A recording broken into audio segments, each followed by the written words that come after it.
Man.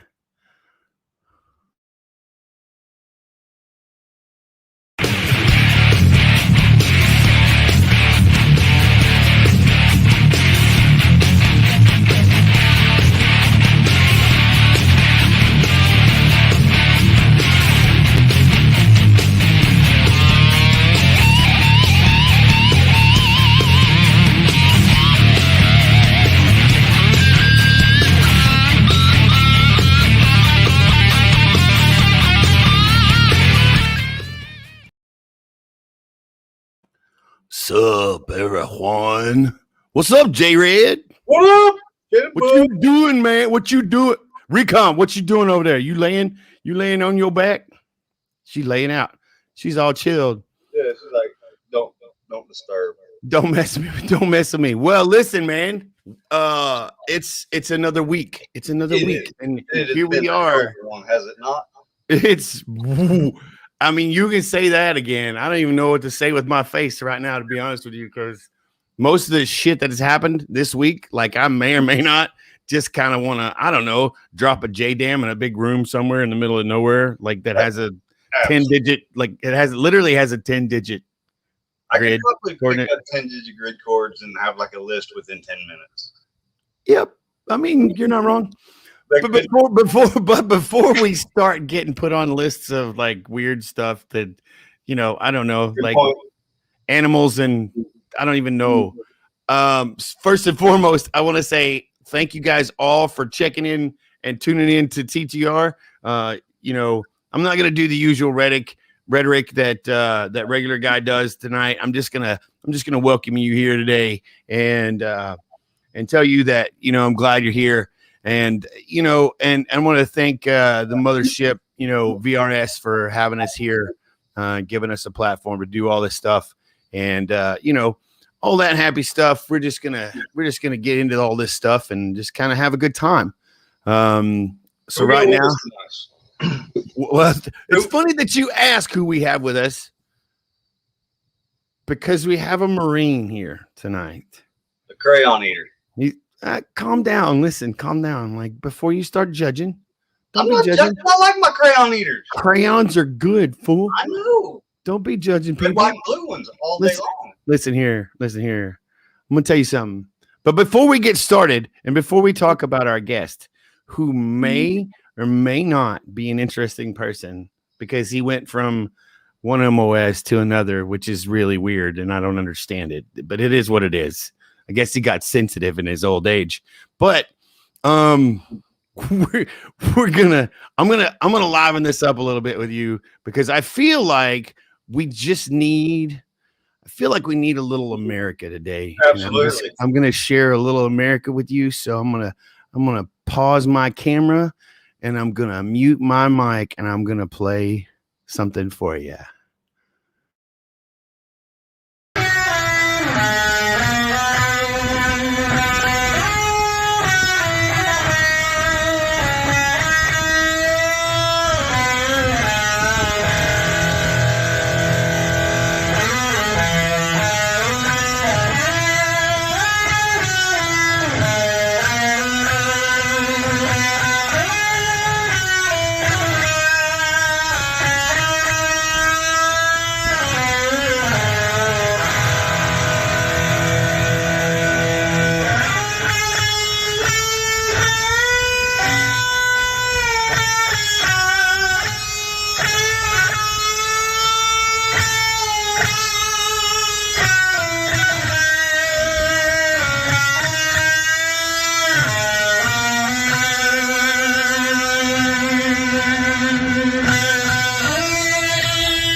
Time for the File 22 walk.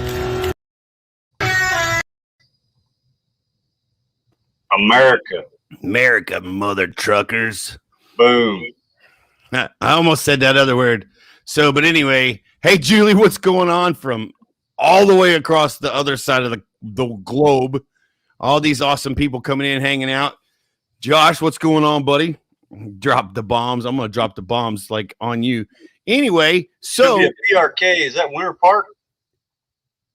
In Cincinnati, I think so. Probably. I don't know. WPRK in Cincinnati. I can't believe I still remember that jingle. How weird is that? Hey, Laura, Amanda, and regular guy are off doing some personal business this week. So. I'm pretty sure they're skipping to Malou somewhere. Might be. Anyway, so hey, Laura, I want to say something real quick. I want to say, how do I do this? So some of the things that we're going to talk about this week are some of the things that have literally happened this week, right? Absolutely. And I don't know how you feel about most of that stuff, but some of it's I have a lot of emotions attached to a lot of those things. How do you feel about that? I could take one situation and probably give you 4 or 5 different emotions about it all in one. So True. So we're going to talk about what's been going on in Afghanistan, but with that, I want in order to do that, there's a lot of things, and we're not. I don't want to necessarily talk about it in a somber light. I want to talk about the positive things that came out of it. That's what Jared and I talked about that this week, and we talked about, hey, let's talk about this, but let's talk about it in a positive light. Let's talk about what we've actually done as a group of people. And let's turn a positive spin into something, out of something that's painful. Tanya, you're awesome. I think we're all PO'd, just so you know. So let's talk about our guest. What do you know what our guest? Oh no, I can't. Listen. I'm just going to tell you right now. He shared something with me. I may or may not be fangirling. I can't even with you right now. I don't even know what to say. Really? Listen, and not only that, but he did it in a sleeveless T-shirt, like the sniper guy that I may or may not recognize him as. I don't even know what to say with my face. Oh, Don't tell Christina; she'll be mad. Or don't tell his Christina or my Christina; they'll both be mad. Is this involving y'all's little shorty shorts? No, but so why don't you do me a favor and tell, because I can't even right now with my face. Can you tell everybody who we have on? So right now we have Chris Whittemore. He is a former Marine sniper and turned Marine air crewman. So he's been there and done that. So we're gonna bring him on. And listen. I'm just gonna tell you right now, he's taken. And before that, he's also married. So he's taken by me and married by his wife. So just shut the truck up and kiss my butt. Anyway, so we're going. Chris, what's up, brother? What's up? What's crapping, man? Living the good life. Stop lying to people. Thanks for coming on, Chris. Yeah, man. Thanks for having me. This is a huge opportunity. Definitely didn't expect it to end the week, but I mean, what a better way to start the weekend by hanging out with you guys and just having some fun, like what we talked about a little earlier. Just enjoying the time and talking about whatever, you know what I mean? So so we have a lot of people in common, man. You and I, like we have some weirdos that we know that are in common with each other. Yeah, Liam and all those guys, Fuller. Yep. So all them cats. There's such a small world, man. Yeah, it is. It really is. Well, and the Marine Corps is definitely a small world. Like, like people call me a sailor, but am I really a sailor? Like I only wore the Marine Corps dinner plate like three to six times. You know what the Marine Corps dinner plate is? You know what the Marine Corps dinner plate is, don't you? the navy blues. A little ice cream can. Yeah. Anyway, I digress, but I'm not that guy. I'm more a grunt than I ever was a sailor. So anyway, so yeah. So tell us a little bit about yourself. Tell us what you got going on, and then let's jump into talking about this book that you've written, man. Cool. Again, thanks for having me on here. Started out with, you know, was in way back in the day, back in the early '90s when things were not what they were today. That's for sure. Back in the military, back in the day, was nothing like it is now. So what you're saying is you're as old as we are. Well, at least, yes. Or I feel a lot older anyway. So back then we did, like the little trips over to Okinawa, Korea, hiked Mount Fuji, and Yeah. traveled the world, as the recruiters would say. They called them And- UDPs. And, did all that, got out of the military after I met my wife, moved down to Houston, ended up becoming a Texas State Trooper in '03. Obviously, the first initial wave that went back into Iraq happened during the academy. Thanks, Kevin. During all that work, tons of fatality accidents, death notifications, things like that. Started seeing some names that I recognized on the list coming back from over there. So, in '04, I went to the recruiter's office and said the worst thing you could possibly say. I don't care where you send me, just put me back in. He's like, I got something for your ass. So he's like, okay, well, infantry it is, and 29 Palms you go. I'm like, where? I was in the Hawaii, and I'm like, where's 29 Palms? And it's just east of that. Yeah, it's east of that little dot. It's just east of that. Yeah. Oh man, it was. So with a lot less greener shit around it. Yeah, nothing but brown. At least it's like kind of on the way to Amboy, so go hang out with like the Manson family if you want to, or go to, Laughlin for the ball. Which, the meth capital of California. Yes. And once not that I've ever been there, Chris. I don't. I mean, I spent 3 long years there, and then every other 6 months I was there for freaking CAX for the next 12 years. Yeah, the place. It was a great time to live there. That's for sure. It was. Once we got there, was with the regular CAT teams. Trained up with them for a while. Met some guys with the sniper unit there, and they were like, "Hey, we've got some openings. Come on over." I'm like, "Okay." Went over there kind of blindly thinking like, oh, I know what they did back in the '90s. They just kind of went out and shot their rifles and, stalked around and no big deal. Well, yep. That quickly changed when they're like, hey, by the way, you guys are going to Ramadi in September, so get ready. I'm like, That's a wonderful place to vacation if you've never been there. Yeah, it was, of course, during the elections, during the, initial all that stabilization, all that crap. Wait a minute. Is that's? I think I saw something earlier. Right? I think I saw something earlier, like where you might have been standing in Ramadi, hanging out. That's my boy Bolden and Teeter, and then behind us is our little calendar with the little tick marks. Each of those Sierra names are the different state teams that were operating during that time. So the tick marks were not like days left for mission. They were like the body count. So we'd kind of keep marks, track. Right. Like hits, yeah. So we'd keep track of that. Came back from that in March of '06. Hit the ground running, nothing but drinking. Like had to cope. Like didn't know. Some guys went out, bought the, I'm going to go buy the fastest motorcycle there is. I've never ridden, but damn it, I want the Hayabusa. Or, you got guys who, like Hargrove, a lot of guys from 3-7 know him. He was staying out in town. Night we got back, ran across the street to his hotel after buying some liquor from the liquor store, hit by a car, paralyzed from the waist down until he just died recently. Oh, wow.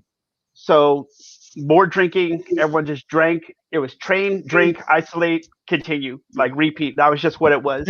Yeah, rinse, wash, repeat, rinse, wash, repeat. Right. Yep. And Wash, rinse, following repeat. that, I knew I had to do something, but I felt, obviously you'd wake up, freaking out. Oh, where's my, drink yourself to sleep. I mean, it was just how you had to deal with things back then, or the perceived way of dealing with things. Yeah.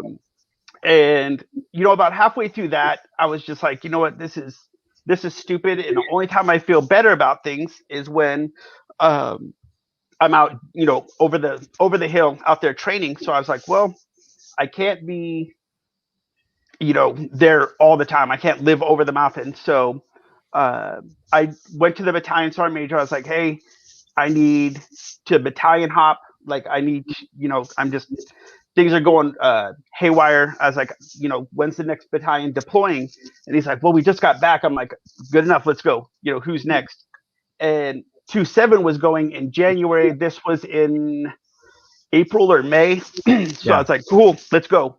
So they transferred me over to 2-7. We deployed to Fallujah, Zidon, Karma area in 07.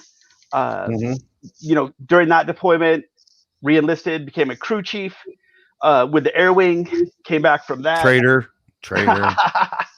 And then we deployed to good old Afghanistan, the Helmand province.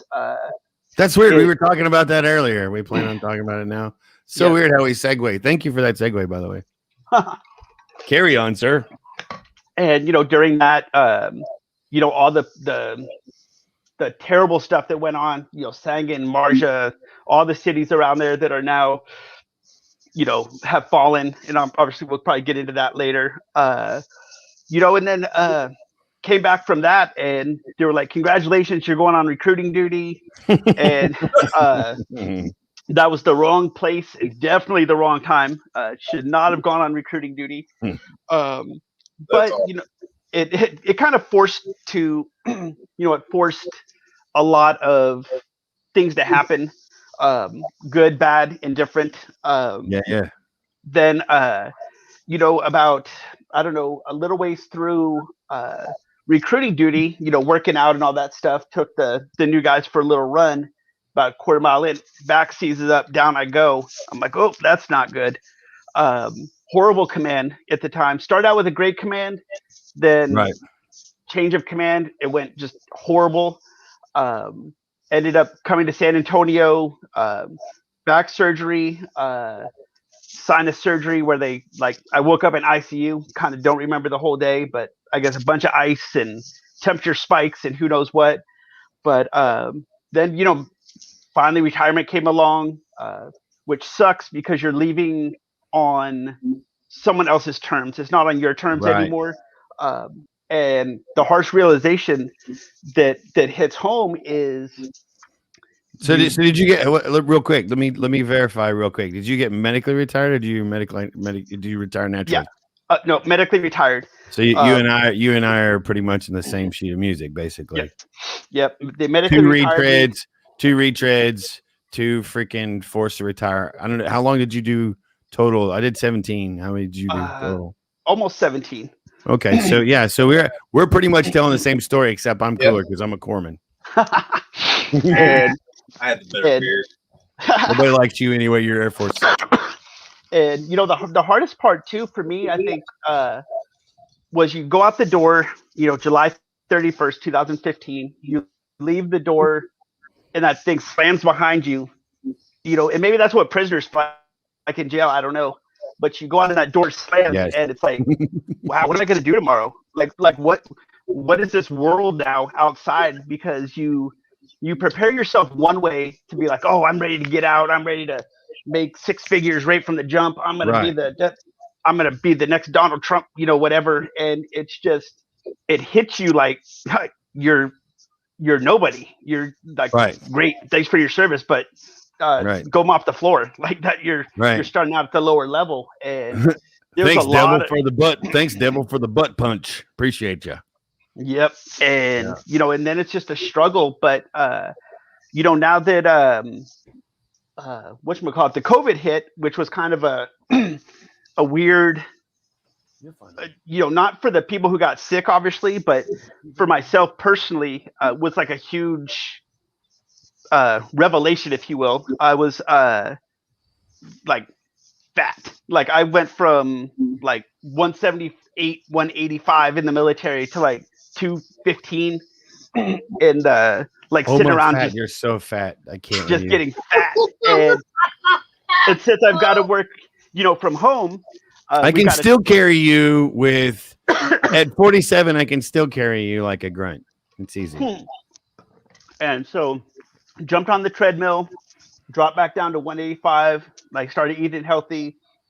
But one problem that they diagnosed, I guess, too many like TBIs, concussions, whatever, because my memory started going. Like I remember the stories of what went on and all that stuff, but it wasn't as fresh. And as things progressed, I'm like, man, I've got to get this down. Like, Right. Otherwise it's going to be like, oh, there's one time at band camp, That's not my story. It kind of is, but don't whatever. So I ended up sitting down, which I kept pretty much a dark secret for a long time, because until it was real, I didn't want to like, oh yes, I'm doing this, and people are like, yeah, right, bullshit, whatever. I wanted to write everything down in the book that we talked about, that I wrote. It's going to be out here in hopefully 3 to 4 weeks tops. And it's you said you had some back, so like your prologue cover and all that stuff needs to be refixed or whatever. Yeah, they're the back of the book. They're fixing the write up, changing a few words out and making it, Sure. and then it goes to print. So it's going to be out. It's kind of a timeline from beginning to end. The same thing, good, bad, ugly. And hopefully, my main hope is for thousands and thousands of vets out there. Whatchamacallit, all the vets, all the active duty people, all the stigma of, oh, you're broken, you're the weak link gets cut out kind of thing. The different struggles, transitioning, being lost, like what am I going to do, to finding success in whatever makes you happy. And so the book will hopefully come out, and hopefully get to people, and they will learn from my mistakes, hopefully, and they don't have to repeat them, or they can stop the cycle quicker, and lower that 22 number, because obviously it's out of control. And with this week, we've already found out a few more guys have checked out early, and there's so much, and it's so mental. You hear stigma, PTSD, you're broken, the weak link gets out, because of course you're like, deploy, come back, post deployment leave, train, deploy. Like that was just the cycle. Right. If you're broken, you're gone. Like right. they don't have time for that. And right. They tell you if you're broken, ask for help, but you're not going to be that guy. They tell you that now. Back when we, like during 2004 and Fallujah and all that shit, if you told somebody you were broken, then your career was done. Yep. Your career was done. And that was my biggest fear. And going from the grunts to the air wing was a decision that had to be made. They're like, oh, you have PTSD, you're on meds. Either we can finish you through the training and get you flying right away, but you have to remove that diagnosis out of your medical book, completely wipe it out, or you come off the medication for a year and then we reassess. And I'm like, well, fuck. So cold turkey, bam, no more meds, no more anything. I'll just go back to how it was, working well 6, 7 in the morning till 11 o'clock at night every day, because if I wasn't busy, you start thinking. And, not only that, and I'll be honest with you, and I'm going to ask you, because I think you can probably you'll probably tell us. Because I've done it. Dropping those medications cold turkey is not a wise decision. No, and it was it proved to be a pretty pretty stupid decision. I can proudly say I hit a wall Well, but no, as- so before, and this is not me telling you you're a dumb Marine, because you're not, because that's what Marines do. Hey, listen, here's the deal. Like, my job is to get back out to the fight. That's what they teach you. That's what they teach Marines. Hey, I don't listen. That's cool. Fix my leg so I can go back out there. Can you get me out there tomorrow? Because if you can't, I'm going to talk to somebody who can. Exactly. Like, that's literally the mentality of a Marine, right? Yep. So, but the other sad part of that is that they never educate us, and I say us. I mean, the three of us in this room, plus probably half the people in this ticker. They never educate us that you should never go cold turkey on those meds ever. Because they're serotonin inhibitors.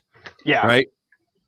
What would you say, Jared? I don't even think they completely understood how bad those meds were. Well, they didn't. They didn't. I mean, dude, when I deployed to Afghanistan, I was on 3 psychotropics and Soma, and taking Ambien at night.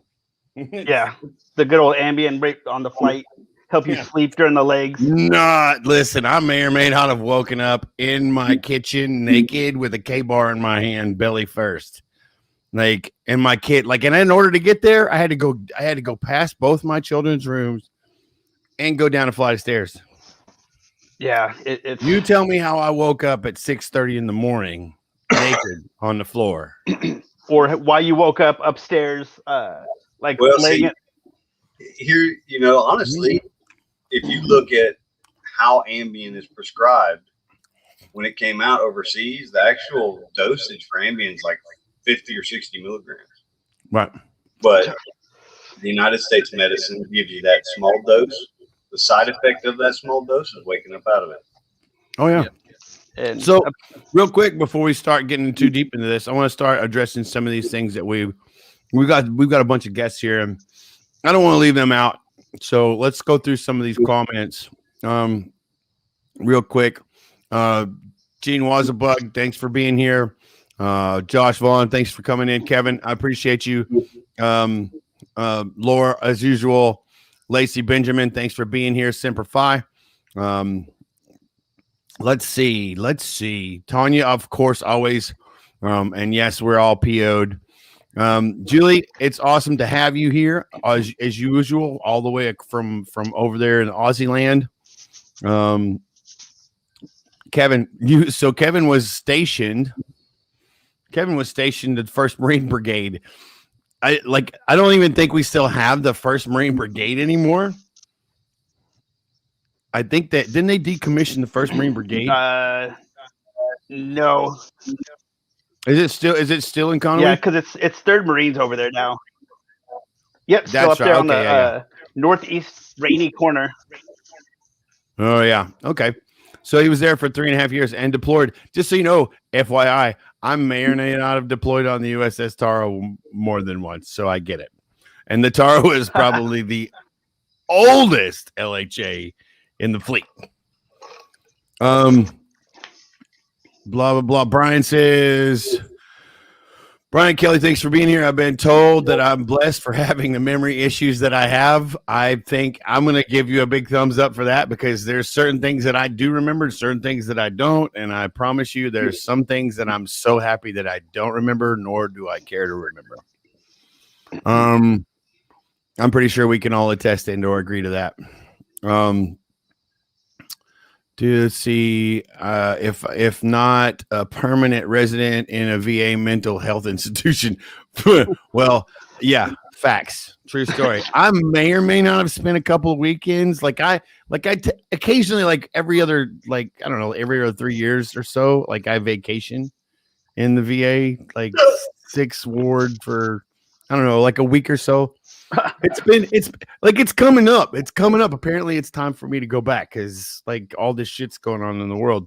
So I'm pretty sure it's about that time. I think all that prep you have between now and then has prepared you for all this to come. I think you smell like sin, bad decisions, and shame. Lacey Benjamin says they still don't understand those damn drugs. You're absolutely right. Brian says, "Gotta love the zombie cocktail." Listen, man, I don't know about you. I don't know about you guys, but when they medically retired me, I was on. Well, I mean, I was on 14 drugs. Because I got diagnosed in 2008. Ziploc bags. Oh yeah. Well, so I was diagnosed with PTSD, moderate to severe PTSD, with major episodes, which is weird. And then because that just means that I'm like I may or may not flash back and want to hurt people. Weird. And I was also diagnosed with traumatic brain, severe, like mild to moderate brain injury, blah blah blah, times whatever. And then whatever, and then those two diagnoses alone, along with the migraines and all that garbage, like I was on 14 different drugs. I was on 14 different drugs. I was on 14. This was in 2008. I was on 14 different drugs for 4 years. I retired in 2010, and they kept me on those drugs for 2 years. And I did the same thing that Chris did. And I was like, you know what? Screw you guys. I'm done. And I lasted a whole year before I went nuts. And then I ended up in Vietnam's freaking, and I say Vietnam because it's Fayetteville in North Carolina, and freaking, Bragg's freaking, VA hospital. Like I ended up there for like a week and a half eating Jello out of a freaking plastic spoon. So, but no, yeah. So, and then, let's see, some of those medications can actually make you feel suicidal. You're not wrong. Do they still have Mag 24? Yes, they still have Mag 24. Yep. Went to the Z cocktail, to meth. Oh, nice. To cold turkey, a year half clean. Awesome. Congratulations, Brian. Awesome, dude. That's great to hear. That is totally cool. Hey. Love the Vietnam. So, but yeah, so let's get back to you, Chris. Let's talk some more about what's going on in the book. Let's tell us what made you decide that you were just going to write all this stuff down and tell everybody about it. And don't mind me because I'm having fried ice cream on the freaking screen. Just get over it. Do your thing. For me, it was kind of like what we were talking about. Starting to lose the memory of it, and I definitely didn't want to forget any of the stories, any of the guys, any of the not necessarily the war stories, because that's what they are, just war stories. Mm-hmm. And not to discount them, but yeah. And so, well, let me clarify that, because I think I can understand and express what you're trying to say there. Because to me, war was shitty, but in that time, there were some really great times. Yeah, I mean, it wasn't as media portrays it as, day to day 7 months of firefights, because that's ludicrous. Like, that's not how it was. And I think part of that is what makes it more difficult, that it's not like that, because you're, have a week, 2-week break, and all of a sudden, bam, 2 days of hell, 2-week break, bam, 2 days of hell. And it's such a mental thing that toward the end you get into that fog. You're like, you know what, if it's going to happen, just let it happen. Hopefully I don't feel it. And, you just move on. And so as I'm looking back on, just sitting around thinking, doing the worst thing possible, thinking about all the past, and, like, man, was I really ready to get out? The ride was over. I just sat down and started typing, and pretty soon I'm like, wow, okay. And I just kept transitioning. And the main goal is, like I told you guys earlier, I don't care if it's 1 or 100 or 10, but whatever, it doesn't make any difference, like how many get sold or whatever. But I can no longer be in a platoon lead Marines, be in charge of Marines, have that that's I don't want to say the mission. The mission of train, deploy, come back home is there's no equivalent Right. over like once you get out. There's just not. And so what I wanted to do is take all my experiences, in the book. Some are great, some are like, oh my god, horrible. Mhm. Some of their like snapshots kind of put you in the put you on point with me as we go, trekking through some houses or the streets at 3 in the Right. morning and Rooftop, trash, rooftop. looking for IEDs. Hopefully one's not there. And these different things. And what my main goal is I hope someone who reads it will actually, maybe not, oh, they were there too kind of thing. But similar stories have similar impact. Like whether you're in Ramadi, Fallujah, Al Qaim, uh, Kabul, Helmand Province, Sangin, whatever, certain stories are going to overlap with certain feelings associated with each piece. And, then, coming back, hopefully you can read it and see like, oh man, this guy did this, and this. What was he thinking? And then it kind of, it guides you or kind of walks you through with me through the different trials, tribulations, getting out, being told by what do they called neuropsychology. They told me three things. One, they told me that I was faking symptoms for compensation, which thankfully my case manager told me about that in her office and not at the hospital, because my intent was to go back to the hospital and have a talk with neuropsych. Uh, but then they told me, they're like, you won't be successful in long relationships, won't be able to hold down a job, and you're not going to be um, and you're not going to be, don't worry about going to school because it's not going to happen. So that was another thing I wanted to get in the book, where it's like, don't listen to these, like the gatekeepers that claim like you're broken, you're fucked up, you're never going to be successful. Been married 20 plus years, have a master's degree, been in my job for, I've been gainfully employed since I retired. Well, after 6 months, cause I took a 6 month vacation, whatever before Sure. working.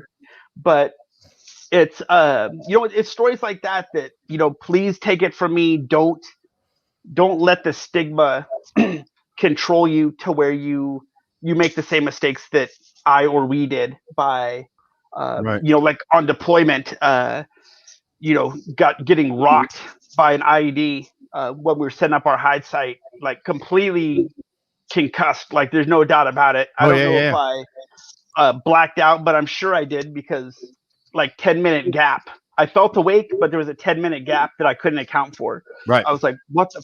And so we decided, okay, we're obviously compromised. We need to get out of here.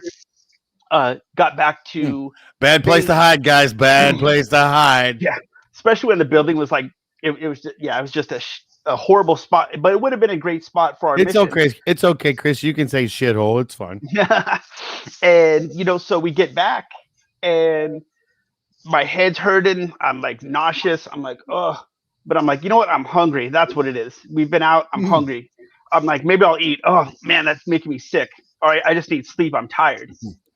It's making you sick because it's Blue Diamond's food. That's not what it was. Yeah, and so you it's concussion, but I'm like, all right, I'm just gonna sleep. I'm gonna keep my mouth shut because I know. And of course, told our doc, I'm like, Doc Casey, I was like, I need. We got rocked. I've got a headache that won't quit. I need something. All right, here's a baggie of the 800 milligram Skittles. And he's like, take them as prescribed. I'm like, all right, there's 2. Go to sleep. Because I knew you go report that, you're off the next mission, and there was no way I was going to do that. I'd put you to bed with about 25 milligrams of Finnegan and woke you up the next morning. Yep, and that's what I would have given you. And luckily, we were back on base for I think a day and a half before the next mission, so the headache was still there, but it was out we go. Like I wasn't going to reset, but again, like. Obviously the Iraq-Afghanistan war is not going to be, that was our generational thing. I'm sure there's going to be something else where someone else is going to go. And if my struggles and my stupidity can help someone not make the same mistake and not go through the same problems, that's the goal of the book. And hopefully it's well perceived. It gets passed around. It's spread. You know what I mean? It's just, yeah. So I guess that was mainly it. I just kind of wanted to get, people not to walk in my shoes and not make the same mistakes. Sure. Well, I'm going to tell you what I think is amazing. And I, so I've heard a lot about Chris, and I'll tell you, I'll just be upfront and honest with you. His wife is one of my therapists, and she pretty much tells me kind of like she tells him, "Hey, stupid, you're going to be doing this and this and blah, blah, blah." Like, she's a Marine Corps wife. She probably hasn't lost that in a long time. No. So, so that's how we connected. And I'm just going to tell you, like, I was a fan of Chris, hearing him vicariously through his wife, but now meeting you here and talking to you today and getting to know you, like, I'm a super huge fan of yours. And I'll tell you another reason that makes me proud to know you is because, and before I say this is not me going them, they, pronouns, blah, blah, blah. This is because those people they probably need more medications than we ever took together. So that being said, I admire the fact that you are owning you, because that is hard for me to do. Although, like, knowing your wife and her boss, like, I totally understand. I understand where that comes from, because they make me own it too. Yeah. And which is awesome, and because it gives me a better sense of self. And when I own the garbage that I have gotten going on in me, I can work on it a lot better. I can do a lot more work on it. I can focus on it, and I can put it down when I need to. Yeah. If it's just floating around me like I don't know, like you guys in your freaking, UH1 whiskeys and freaking unicorn hair and all that garbage, whatever. Like, I don't even know. Like, but if it's just whisking around like a cloud in your head, like, you can't pick it up and put it down when you have to. Like, Yeah, it's just constantly going. But when I own those things, it makes it more personal, and it makes it more controllable. For sure. So I I'm a super huge fan of you, like, just owning that. And like, I get it, man. Like, I totally get it. And I don't write books. I write music. So, that's my thing. And the fact, so I want to tell you, Jared, when he sent me a text earlier, I feel like we need to, like, I feel like I need to put it on here and play it. I didn't watch it yet, but I got to see it, and I was like, oh my goodness, he's standing there with a freaking Gibson SG in a freaking sleeveless shirt, getting ready to play some music. And I'm like, I can't wait to play this. But then we had to start the show, and I was like, oh, I'm fangirling already. Can you just tell everybody what he's like? So anyway, I digress. So, but I mean, that's what I do. Like, I decided that I was going to start writing music. Like, I thought I was like, you know what? I'm going to get out and I'm going to go to med school, and I'm going to focus on psychology, and I'm going to try to fix my psyche and then be able to prescribe a bunch of drugs like all these other weirdos are doing. Yeah. And then my buddy was like, dude, he's like, listen, you've already practiced medicine for like 17 years.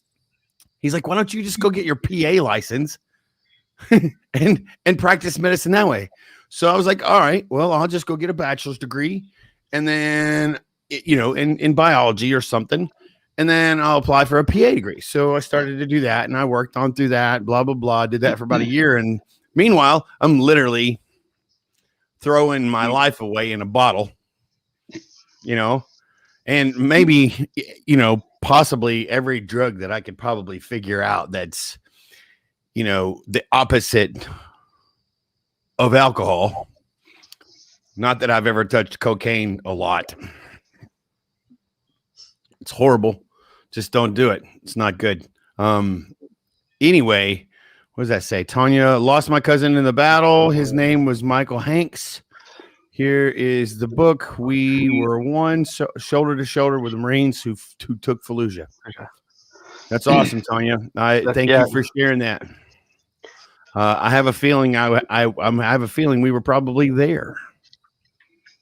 I was. Yeah, I mean, at some point during the, obviously the initial that they pulled him out, then that was. Yeah, no, listen, I was there for like you're talking about the Mr. White Collar. I'm calling a ceasefire because blah blah blah blah.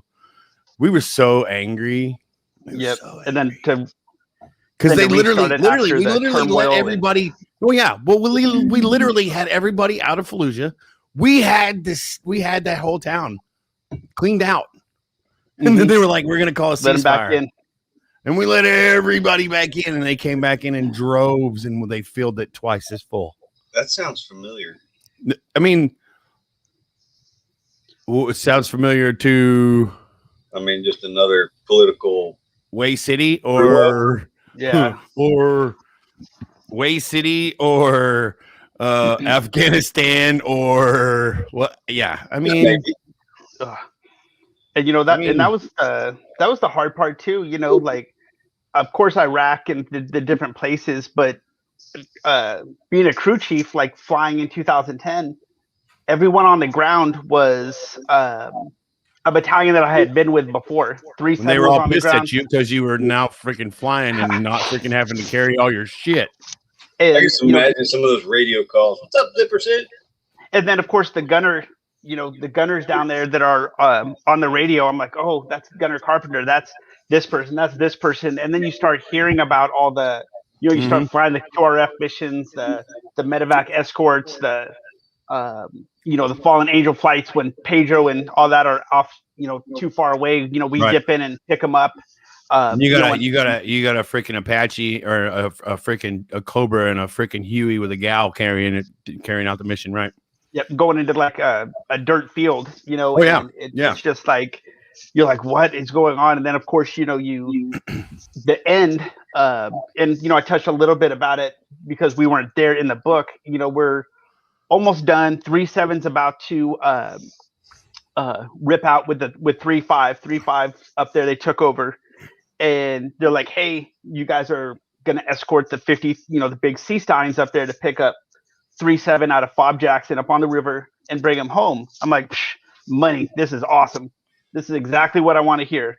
That's why I'm here. We start flying up there and they're like, retask.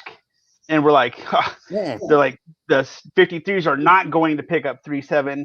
They're landing over here in the horseshoe because 3-5 has taken 19 like that, and the 53s are now the medevac birds. So they landed 2 53s in, loaded them up, and took them back, like just like that. They haven't even ripped out yet. And so they just flew in freaking 2 Airbuses in a hot zone because that's crazy. They had to, because there was no Blackhawks, and of course the Blackhawks that do land, most of them got out. Most of them always 90% of the time were on station, and they're like, hey, taking fire off the nose, taking fire from the, whatever direction. So we're like nose diving. Right. Well, what most people don't realize about the Marine Corps is that we don't have dedicated lift opportunities. Like it's a lift of opportunity, not mandated like Casevac. Like we don't have Casevac birds. Like if you're that Huey right there, if you're a Huey and you are the only bird in the air, and there's 6 casualties, we're loading your freaking bird. Like if you've got enough freaking fuel on station and you can freaking get it, if you got a Cobra on station to freaking provide overwatch, then we're gonna load that Huey and put everybody in that freaking Huey. Yeah, if we can, and that's up to you guys. And we did, and I'll never forget. Because I'm sure we'll start transitioning into Afghanistan. We were out on mission, flying, doing normal convoy escorts, a few little firefights. We'd come sweep in, drop some guns, rockets. The Cobra would tip in and do their thing. Well, we get a call from an East Coast Awesome, Laura. And we get a call like, hey, we're taking fire, getting ambushed, we need air support.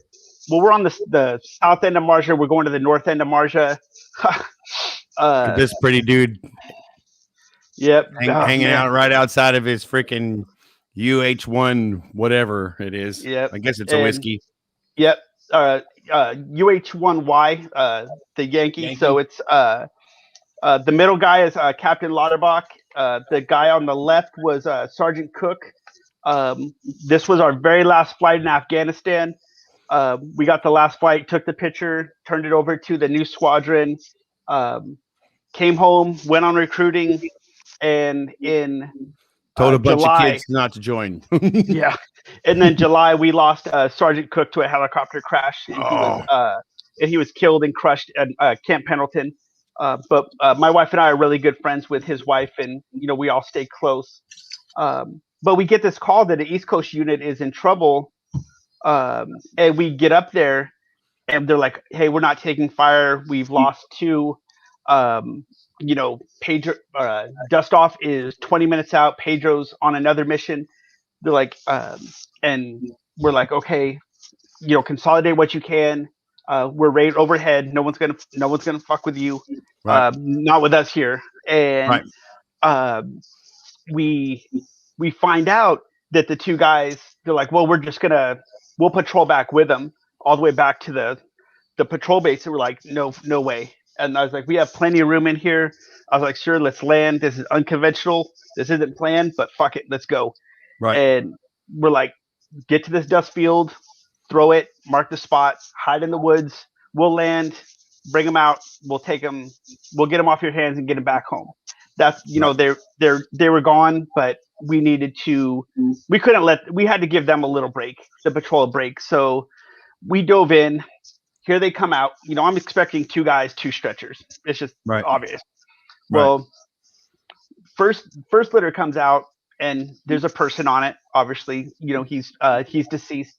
They load him up, and then here comes a second one, and I'm like, what? And I'm looking, and I'm like, why are they bringing me trash bags full of rags? Like, what is that? They're not rags. They're body parts. And he comes in, and we set the stretcher in there with all the body, the bags, and he hands me, before I realized what it was, he hands me the dog tag. And I'm like, oh, this belongs to this guy, so I can give him to the medic when we land. And he's like, no, and he points to the bags. And I'm just like, ugh. I'm like, okay, we're loaded up. Let's go.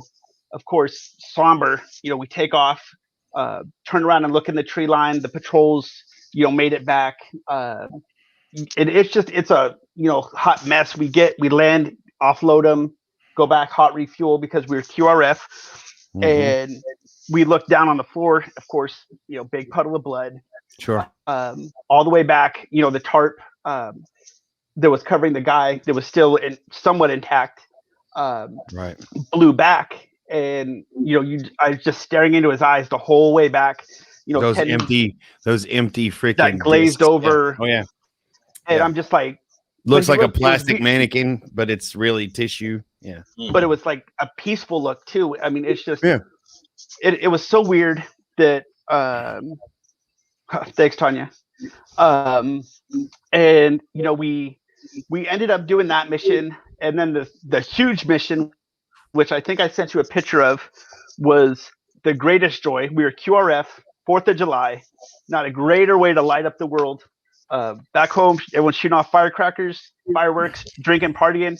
We got to dive over the right shoulder of a recon unit and light up a Taliban that had dug into the hay bales, ambushed the recon patrol, and we ended up 8. I think we got told by intel that we killed 8, and we stayed overhead of the patrol all the way back, and the radio guy was like, "Man, with you guys overhead, we could walk down the street cleaning our weapons, and no one's gonna fuck with us with you guys here." And that kind of thing is just like, it can't get better. You know what I mean? You just saved a patrol, and of course we get back, both pilots, myself. We all take a picture holding the American flag outside of the helicopter. And I think I might have sent you a picture of that. Yeah, Shannon, you not did. sure. You did. I couldn't get it. To open up very well. Big enough? Oh, okay. Yeah. So because it was a compressed photo, like a photo, but it was just too pixelated for me to put it out here. I mean, so I ended up pulling what we had here off your Facebook page once I linked up with you. But Nice. so we're gonna get here and take a break here. It's the top of the hour. We're gonna take about a 15-minute break so we can all go to the little girls' room, do our thing, and kiss our ladies and pet our dogs and I don't know, wipe our butts or whatever it is.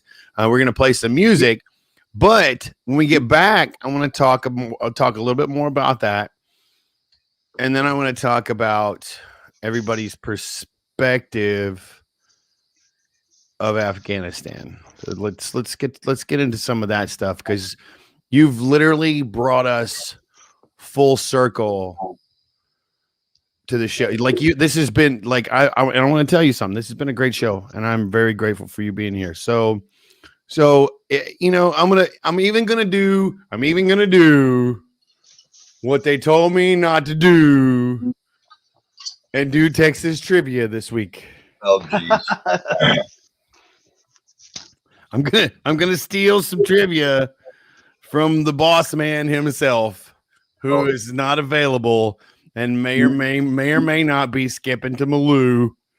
Hey, Sonia, what's going on? Thank you for my service. You're welcome. Thank you for my service. Sonia is a Navy corpsman. Yes, we the people are pissed off, Kevin. And so, but we're going to get back into that in a few. Everybody calm down. Everybody chill out. Chill out. We'll all get pissed off in a minute together. But first, but wait, there's more. So, but first, we'll do a little quick Texas trivia. Now, we're not going to do the dumbass of the week because we all know who that is. Yeah. And he sits in a big Oval Office in this country as of right now. So we're not going to do, I don't want anyone, I'm not going to say his name because I don't need to be banned and shit, whatever. Go. So, look, there's my other therapist. It's creepy, weird. I don't even know what to say right now. I feel so like on the spot. This is awesome. I know. Listen, I feel like I did therapy today and I feel like I'm getting ready to do it after action report. Absolutely. So, now you're on, man. You're going to have a lot to talk about next week. Shut your whore mouth. All right. So we're going to do this quick Texas trivia real quick. And then what are we going to give away? Are we going to give away I don't think one of Todd's bras. We're going to give away one of Todd's bras? Yeah, one of his bras. His man-maries? His man Or Shannon, if you want to, I'll put something out there for whoever gets it right, if they want, a signed copy of the book when it's out. Oh, that's even huge. cooler. So I'm going to add to that, and I'm going to add some Shannon book merchandise. I'll send you a Shannon book bandana, some guitar picks, and possibly even a song download. Wow. How about that? So if you get this right, in the next, yeah, and I'll give you an IFAC if you want, but it's going to be empty. So if you get this right, that's what you're going to get. So, you guys ready? Here it comes. Sybil Shepherd played a young, beautiful, widowed Texas rancher in what primetime soap opera? I know that. You can't answer it. You already have that paperwork. I don't need you. I don't need you to screw it up for all the other cool people. Sybil Shepherd was awesome. She was awesome. Boom. No. Boom. No, you're wrong.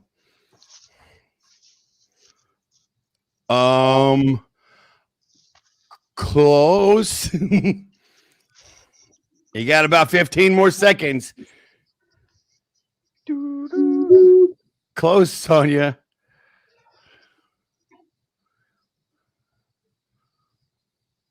And oh, you got it. The Yellow Rose, Brian. There it is. Brian Kelly, the Yellow Rose. The Yellow Rose, man. That's awesome. Awesome. Well done. Lonesome Dove, shut up, Joshua. One of my favorite movies, but that's not it. Lonesome Dove is definitely, she was not in Lonesome Dove.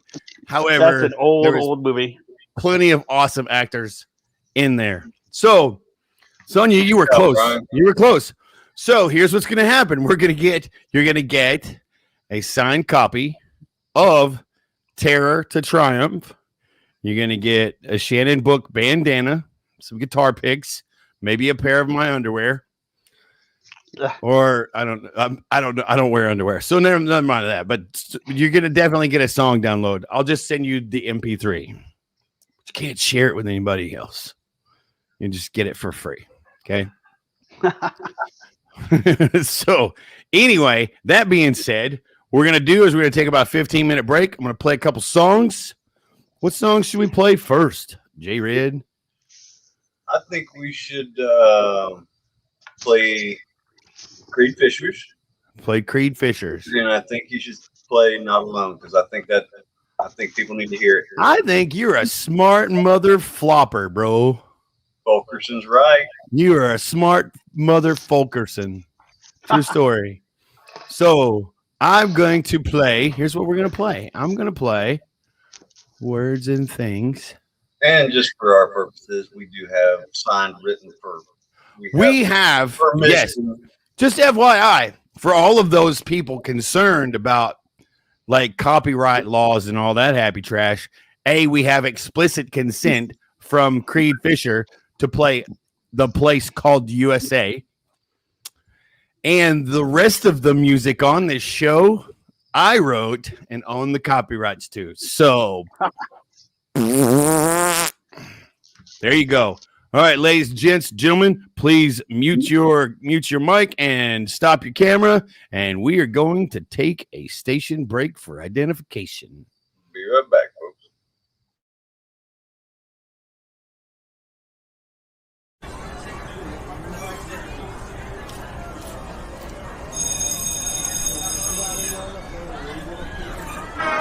Of the United States of America, and to the republic for which it stands, one nation, under God, indivisible, with liberty and justice for all.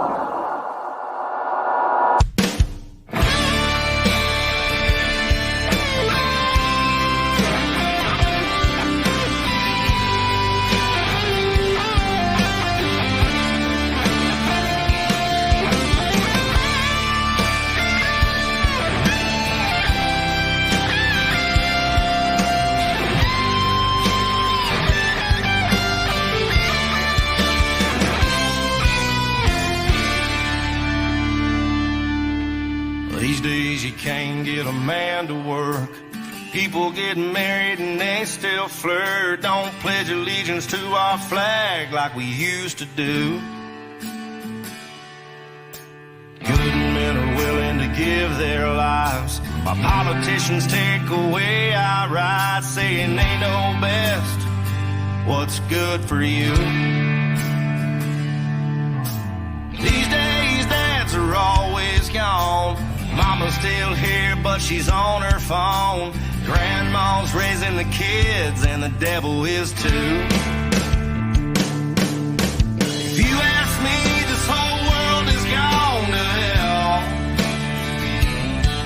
I speak the truth, but these days the truth won't sell. I bleed red, white, and blue in my ways you just can't change.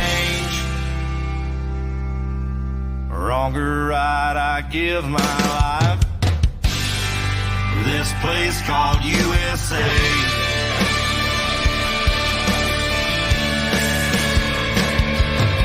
There's no other place that I'd rather live. Love my wife and teach my kids about the land of the free and the home of the brave. I'm sick and tired of people putting it down. If you don't like it here, get the heck out of town. Go and find somewhere you love. That's fine with me.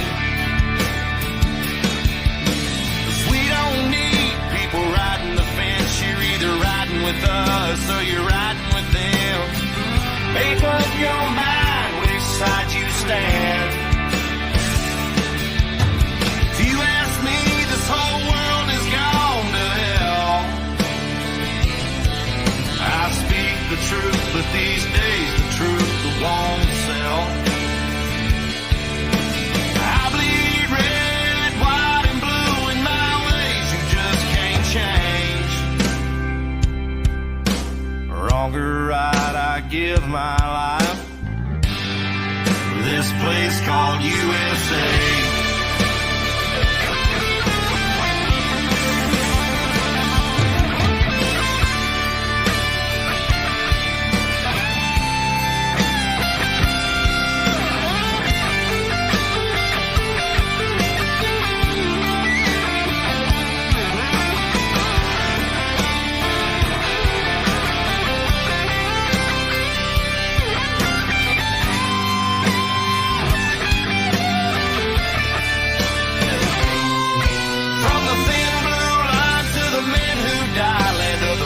Cause of the brave.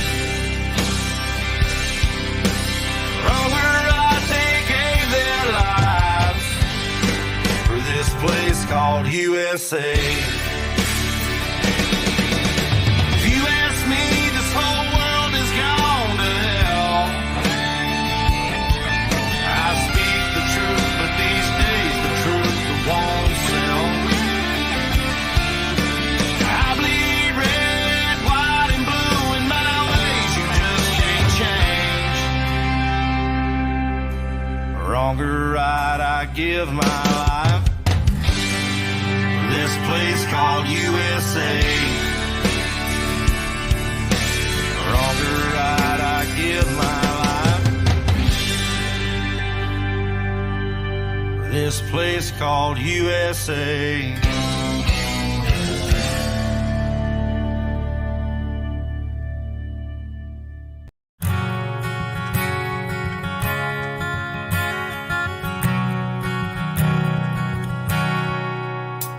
He sits on his bed with his gun in his hand.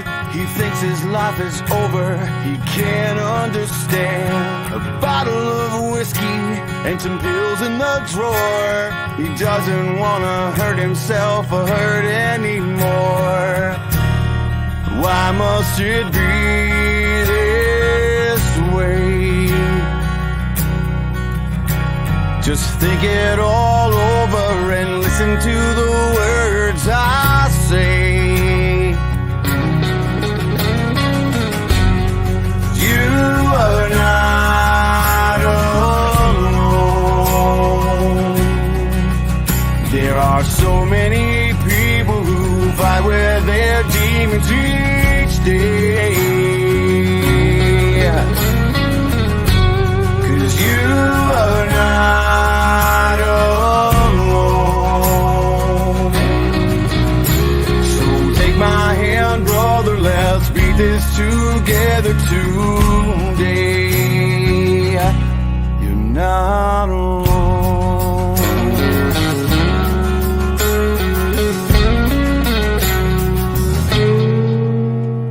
She picks up the clothes that fall loose on the floor. She finds a crumpled letter just behind the door. Begins to read it with tears in her eyes. A horrible feeling takes over inside. Says, honey, can I talk to you? There has to be something that we can do.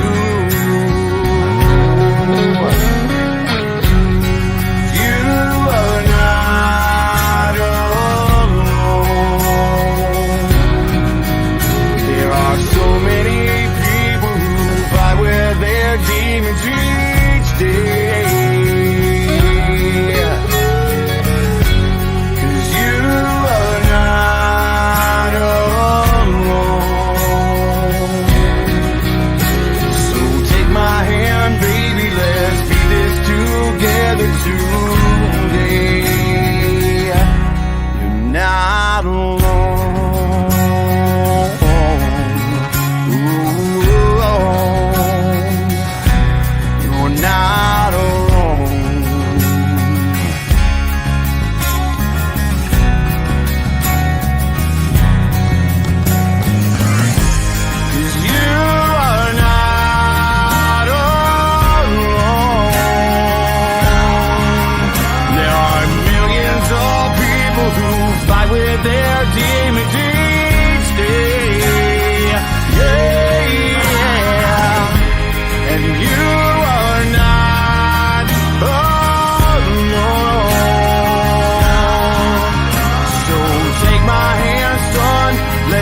gun in his hand, he puts it away, 'cause now he understands.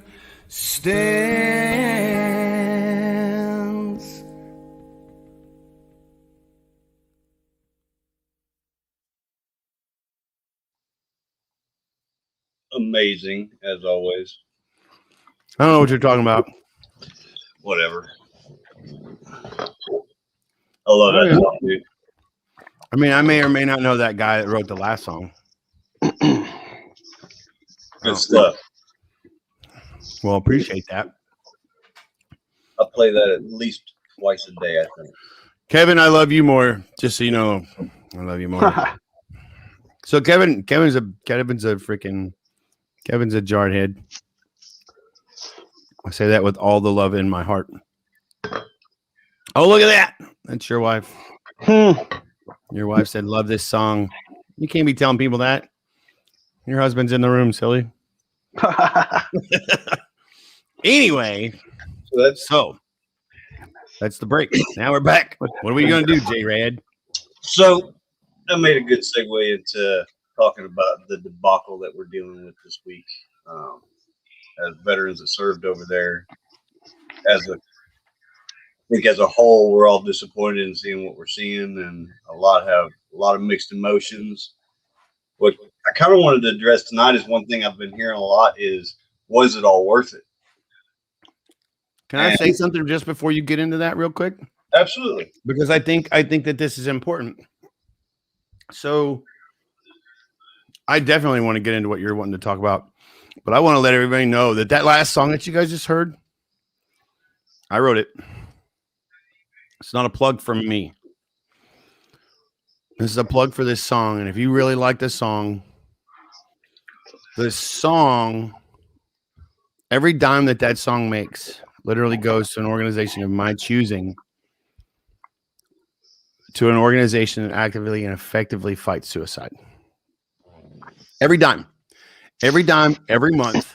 I will never, ever, ever, ever, even in a freaking executive order for my late death, will be stated that every dime from that song will literally go to fight suicide. Wherever that, and whoever picks up that torch, whoever's dictated to pick up that torch. So that being said, every dime that is made from the streams, the downloads, the purchases, all those things, the uses on TikTok, all that stuff, will literally go. This month, it's going again to Forging Forwards Foundation, to Bobby Henline, who may or may not be one of the funniest I'm just going to say sons of bitches in the world. He calls himself the well done comedian because he may or may not have gotten scorched. But he's a funny dude. He's an awesome guy, and he's getting ready to create a documentary called Living Well Done. So nice. The song is available for purchase, download, stream, all that stuff. And every time you send it, share it, purchase it, money goes somewhere else. So, yes, I'm sorry. Sorry, Tanya. That being said, God bless you all. And back to you, J-Red. All right. So, back to the... I'll be right back. What we kept hearing all this week from a lot of different veterans is, was it all worth it? And kind of the focus, what we wanted to do with this show tonight was, our experiences, all the positives that we did over there, and where those positives we see going in the future. Because, it's easy to look at that mess and be like, that's jacked. We would do things 1,000 ways different and sit here and kind of revel in it. And just get pissed off, but that's not going to do anybody any good. So, I wanted to kind of put my perspective out there a little bit and see what you thought. For me, I did a lot of on the ground involvement, key leader engagements, sitting down with sheikhs and village elders, and really getting down deep to motivations. They tell you not to talk about two things, religion and politics, and that's usually what you end up talking about every time. But when we went over there, they had no hope. These were tribal people that had been through so many different wars already. This was just another day to them. But when we came in, we make the promises, we're going to take care of you. We're going to do these things. We're going to build the schools. We're going to give you protection. And over the last 20 years, you think about it, any child that was born hasn't had to go through what their parents did. They haven't had to deal with as many terrorist threats that they used to.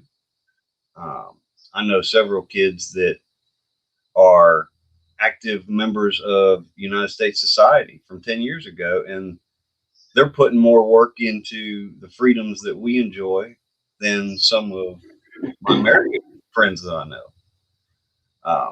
So we've developed an educated group of individuals over there and done some really good things.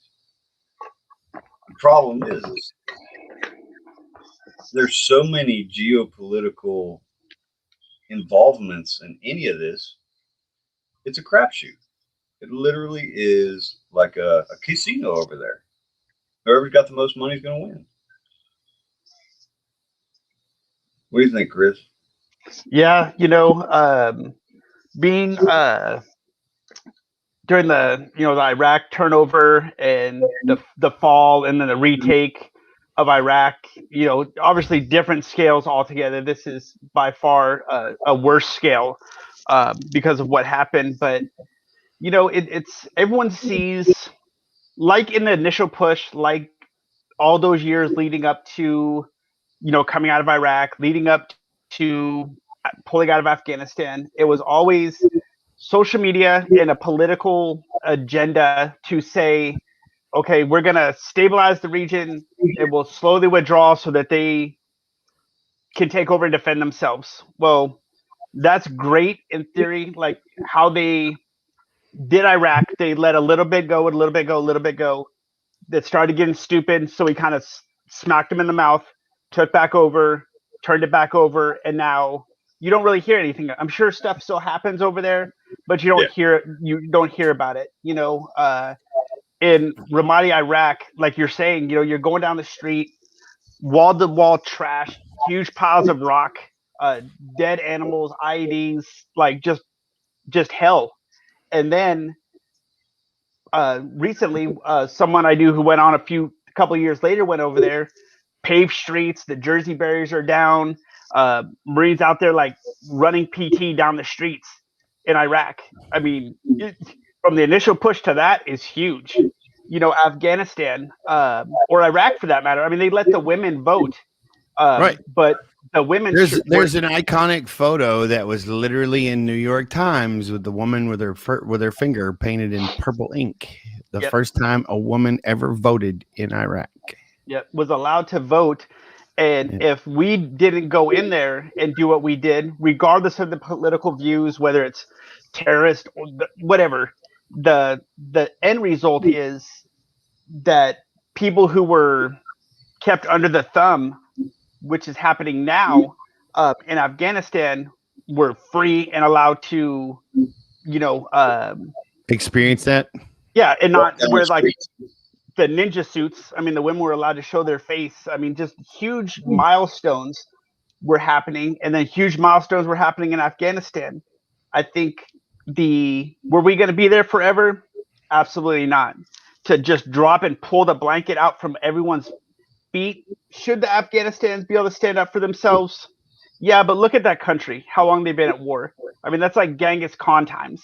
Still, not now. They literally have crazy tins now because apparently we gave them a bunch. Yeah. And now they've got a bunch of stuff that was left behind. And all of you that don't know what a crazy tin is, you don't need to know.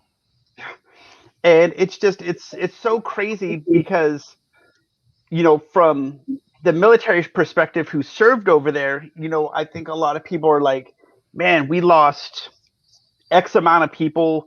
We've like secured these villages. We've gone through misery for all these years. And we kept and this is one of the fears I told my wife, and I pray to God it doesn't happen, but I'm almost waiting in a way. For 20 years, the U.S. military was over there punching them in the mouth and keeping the Taliban hiding away. And then they were in for a real shitstorm when they were trying to go north into the hills. But then here comes the poppy cocaine growers coming down, and they were fighting. So they were screwed. They had nowhere to go but take a beating, and they took a beating for 20 years. Well, now hold on a second, Tanya. I'm going to tell you right now, all of our equipment, it's an embarrassment. Let him finish this statement, and you're going to see it's worse than an embarrassment. Yep. And now, we punched them in the mouth for 20 years, and now we're out of it. Like, because boom, like that. Like, I mean, everyone's seen the videos, and of course, keep in mind, like the videos during Iraq. Oh my God, they're storming the embassies. They're taking over the world. They're taking over a block. It's not as big as the media is making it out to be, but it's causing the hysteria here in the States. That's not how they do things, is it, Chris? And now that the Taliban are finally done getting their asses kicked for the last 20 years, nothing's happened on U.S. soil since, I mean, I'm sure other things have happened, but since 9/11, now that the Taliban's back, I'm waiting, and I hope it doesn't happen, but America needs to realize the fight when we were over there kept it on their land and off our doorstep. Now that the fight's done over there, it's coming back to our doorstep. I can guarantee it. And to what scale, we don't know, but it's coming. I have one phrase for you, Christopher. Are you ready? Go. It's going to be stupid as fuck because it's a movie, but it's about to become reality. Red Dawn. And that's one movie my wife absolutely hates, but it's, I mean, and then what's even more scary is, let's say something does happen. Everyone in the U.S. is going to be up in arms, reunited just like after 9/11. And they're going to be like, go over there and kick them in the face. Yep. And we're going to reset the clock. And the last 20 years are going to get repeated again. Facts. And the problem is everyone wants this. Oh, get everyone out of there. We shouldn't be fighting that war. They've been fighting since like biblical times. And those people don't know shit. No, and those people were the ones who, after 9/11, after that travesty and that horrible thing, go over there and all pro everything. Are the majority of the people still pro? Thank you for your service. Absolutely.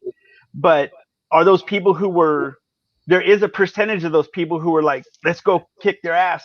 Let's go seek vengeance. Or now, let's get them out of there. Get them out of there.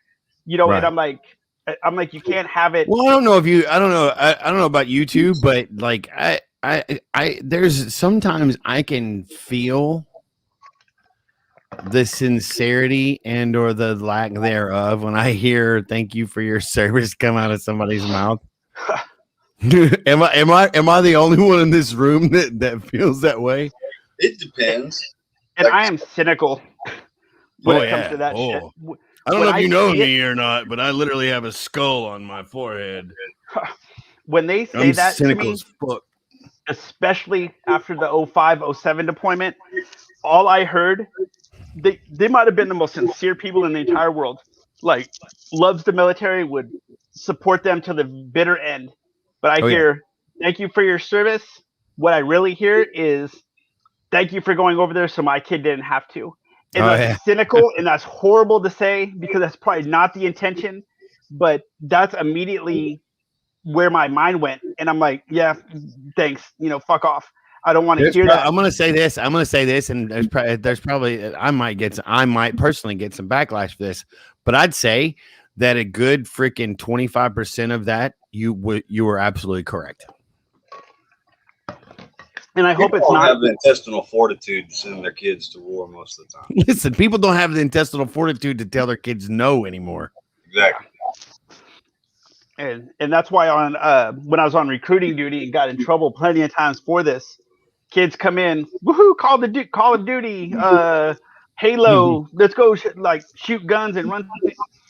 I'm like, Yeah, yeah. cool. Here's a deployment video. You still want to do that? Oh no. Yeah. Can I do intel or can I be a cook? I'm like, absolutely. Just FYI, there are no reset buttons in combat. Yeah, you don't get a new life and a cheat code. And No. all You that don't stuff. respawn, bro. Yeah. And you don't get a buy. You don't get to buy freaking level ups. Whatever and all that and all. And the doc doesn't have that magic bag where you pick up the little medical bag and all of a sudden you're back to full life. It doesn't work. Yeah, that way. that fucking little stem thing. Like I never carried one of those. If I had one of those, I promise you, I'd probably carry nothing but those things. I swear to God. Yeah. Instead, I carried things like freaking torn T-shirts and freaking like duct tape and 550 cord. Well, That's what I put people back together with. Glue, quick clot. Quick clot, ABD pads, which is basically like a big, huge tampon, and freaking and duct tape and 550 cord and freaking cravats. See the new triangular little bandages. foam injectors? It's like a bunch of, it's like a big injection tube, but it's got a little bunch of foam absorbed. Bro, that didn't happen until after like 2007. Yeah, no, I think it was just about 4 or 5 years ago, but it's like this big injector with. No, I think it's awesome. It's an amazing because it's basically quick clot and a foam. It's awesome. It's epic. However, okay. When I started using that stuff, we had they changed from the powder to the pads. Remember those? Tridents dressings. Yeah. Yeah, it was still the quick clot, but I may or may not have been one of the testers for that. I heard they didn't get as hot in the pad version. I don't know if you know this or not, but I'm pretty sure nobody's really going to be able to tell you because there's some serious shit going on. Yeah. And I think Afghanistan too. I think, a lot of people, like you said, was it worth it? And I think for the level of stability that occurred, like after, we took over Sangin during 2010, the Brits were like, nope, peace out. And they wouldn't cross a certain Not boundary. just the Brits, everybody, the Aussies, all them mother truckers. They were like, dude, we get no, you guys are crazy. And then Sorry. Yeah, and the Marines and everyone else were like, nope, we're gonna push through. Yeah. And because that's what Marines do, because they're just crazy. And we stabilized it for the most part. Did stuff still happen? Of course. Were bodies still dropping, military guys getting hurt, things happening within the structure that should have never happened? Yes. But now that we pulled out the way we did, I think it's maybe the way I felt in Iraq when they closed those bases, that a chapter was being closed, because that's kind of what's happening, is that part of your life, like getting out of the military, that book is now closed. You're not going to go back. The memories are associated with a place that is no longer controlled. But what I think people should realize, what you did while you were there should carry more weight with you than a bad political decision. Is it stupid? Is it horrible? Is it grimacing to see all the stuff that's happening at the Kabul airport?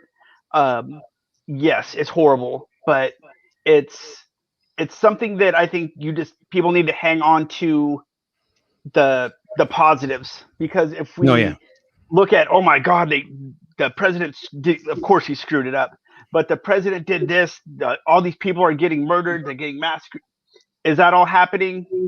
Yes. To what scale? The media may say there's 1 million people getting slaughtered every day. Obviously, we know that's not true. But I think what's going to happen is it's going to stabilize, and before long, all the people who are up in arms, Facebook commandos, ready to go, like, buy the one-way ticket to Afghanistan. Please shut up, people. That you want to go buy your AR-15s and go take on 100,000 Taliban, go ahead. Jump the next flight. Best of luck. Yeah. Good luck. Look at that. But all these people, I don't think most of those people would make it to the rental car agency. Yeah, and And those people that want to be these Facebook commandos, I hope if the military is called back up to go in and stabilize it again, which I can almost guarantee it's going to happen. Maybe not on Biden's watch, but whatever's going to happen, it's good. I almost can guarantee it's going to happen. That we'll be back in there. So remember, hopefully these people remember. Let's take on the world. Well, good. When it happens, don't be back here. We shouldn't be involved in that. Why are we over there? You can't have it both ways. And right. But that's not how people look at it. They're like, oh my God, we gotta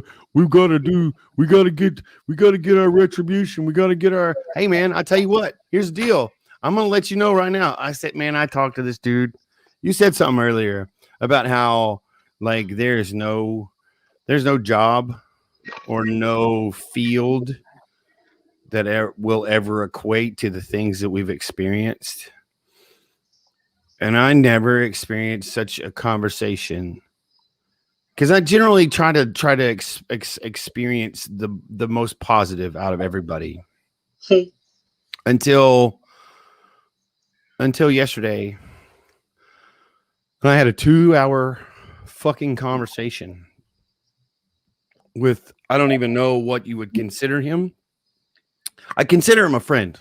However, he's a friend that I kind of do this with. I'm like, hey man, you're good right there. You're good. Like, yeah, it's cool. Let's talk, but stay right there. You know. But I literally had a conversation with this man, and he was trying to equate what we're experiencing or what we've experienced as a businessman working with Arabs. And in my mind, I'm thinking to myself, you're a dumb motherfucker. Yeah. Like, I don't care if you're a millionaire or not. You're stupid. You're dumber than I thought you were, trying to equate what you know to even compare, relatively speaking, to anything we've experienced. The three of us, the three of us alone in this room. The three of us alone in this room. Like, are you like, you got to be joking? Yeah, you got to be kidding. And you're going to try to talk to me about, well, it's just no different than if I went over there and I was trying to negotiate this deal and I did a really horrible job. And I'm like, no. In my head, I'm going, what? Paper cuts versus white crosses. Not really comparable. Not even close. Not even close, man. That line's a little foggy, but I don't even understand. I can't. But, and you know what? So I love playing Call of Duty. I do. I'm not going to lie to you. Like, I'll play the shit out of COD because it's the only place I can kill people nowadays. However, I mean, give it a couple more weeks, maybe. But, I love playing Call of Duty. But here's what I will tell you. Is you put your headphones on, you get your little freaking, you get your little ISR in your face, and you're like, and you got these dudes, like, you got these 12-year-olds in your head talking about, like not even using the word fuck properly, like I mean, you're a fuck tool, blah blah. What bro, I don't even know what that is. Like, I'm 47. Can you explain that? Like schooling everyone because they're like, that's all they know is how to use their hands. Yeah, totally. So, but that's the perspective these people have, and it's like, so you as a recruiter, like, they brought you and took you straight to recruiting school, and they're like, okay, you're gonna go out there and recruit the next generation of Marines, and you walk in and go, no, hey man, so. Here's the cool part. You get this uniform that literally will get you laid on Mars. But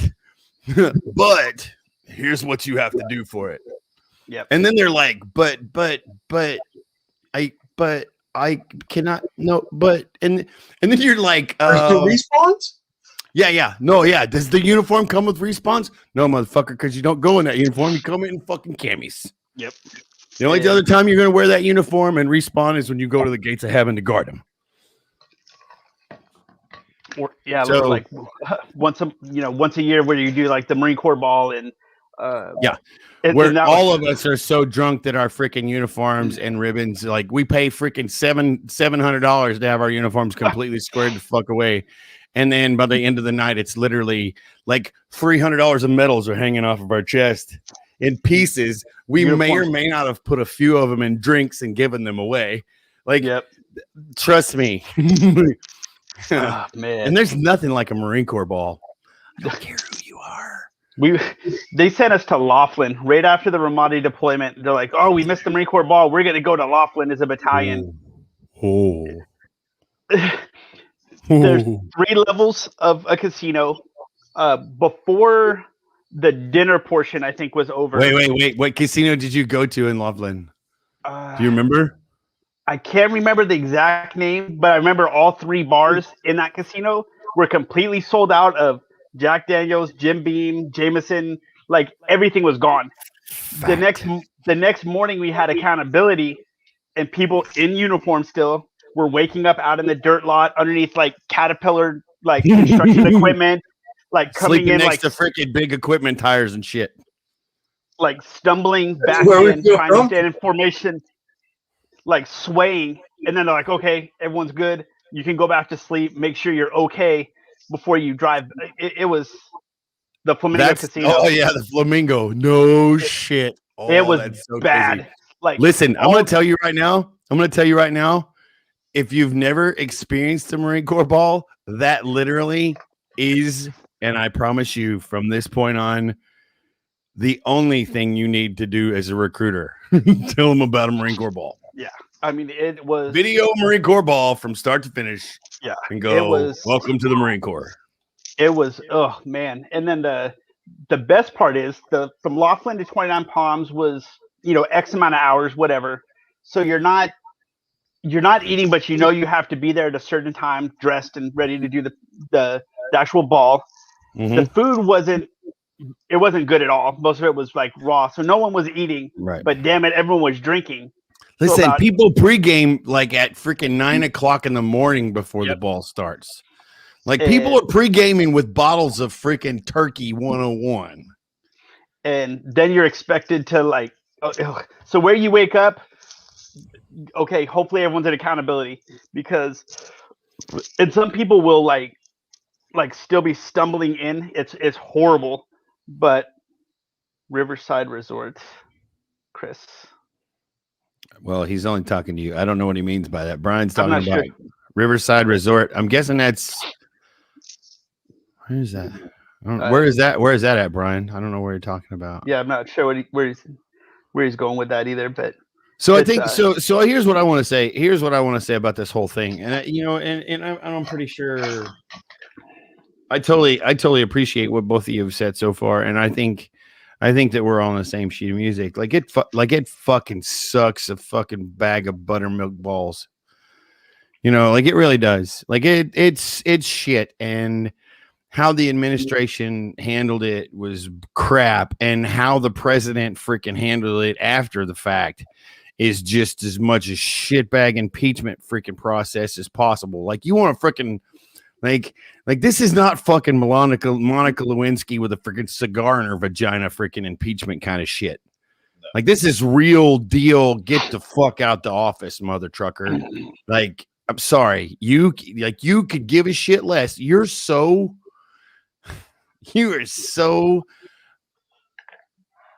out of touch. So disenfranchised. You're so out of touch and disenfranchised in this country that there's not a place on this fucking planet that the president goes without somebody able to walk into his room with a phone that somebody needs to get a hold of him.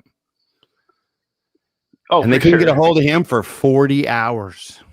40. And then he says, "Too bad for you guys. You're on your own. You should have stood up." Like you can't. And it coming to a theater near you. It's not going to be long. It's coming back. Coming to a theater near you. Red Dawn. Hi. It's and because here's the deal. And I'm going to say this, but I want to get back to my point. I'm going to say this real quick because people don't get this. China's already freaking connected to them. And so what's going to happen is China and Afghanistan are going to start sweeping through the borders because they're already doing it. and they're going to start coordinating, and they're going to work together to turn this place into freaking Red Dawn. And guess who's going to bankroll it? Russia. Yep. And because that's just basic tactics. Period. Money, troops, movement. And it's something that, and I might get some backlash on this, but hopefully you still order my book, people. But like every if you're gonna blame anybody on this show, blame me, because it's my fault that I got him fired up. every war, like from either side of the aisle you go on, money was being made. Like fact. Oh, absolutely. Fact. That's what I was. That was definitely where I was going to go with my next statement. So whether you blame the Republicans or the Democrats, money was being made on all these wars. They were all making money. They were all making money hand over fist. And Lockheed Martin deals, freaking General KBR. Dynamics deals, freaking KBR. KBR, K&B, all those cats. All those freaking contractors freaking making money hand over fist, and all those freaking Democrats and Republicans alike were putting freaking log rolls of cash in their pockets. So I got nothing to say. I don't trust my government anymore. I really don't care. And I'm not a political person. I don't give a shit about your politics anymore. Nope. I don't. To me, if you're a good person, we can talk. We have the same moral values. We can talk. Yep. If you're a dirtbag, I really don't have a problem with sticking a K-bar in your mouth and fish hooking you. I don't care. I don't. I'm that guy. I'll be honest with you. Like, I'm a teddy bear, but if you push me into a corner, you're not gonna like what you see. You're not gonna like that guy, because I might not be a sociopath today, but it's only a switch away. I've been taught to do that. I'm pretty sure everybody in this room's been taught to do that. It's just a switch away. That being said, here's what I want to get at real quick before we got 10 minutes left. And I really want to say this. And again, thank you guys for coming in here. And we're going to get the last minute thoughts and stuff. But I wanted to say this. All this shit show aside,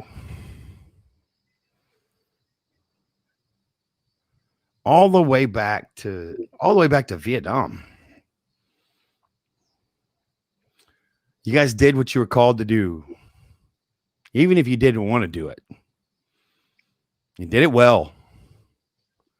Like Saigon came up again today, and yesterday, and the day before that.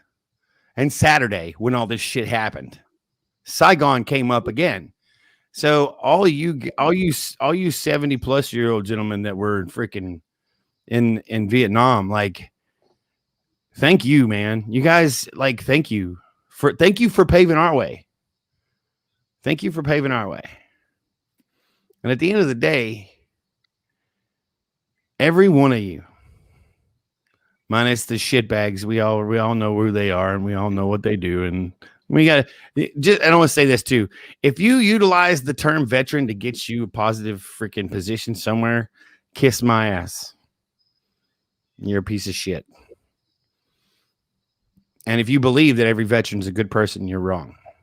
That was true.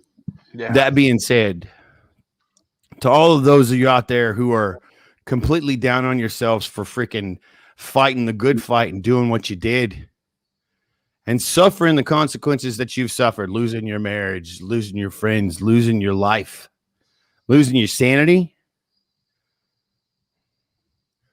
you did good. And to be honest with you, I'm a prime example of how that can get better.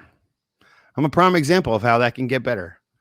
The three of us in this room right now are prime examples of how that gets better.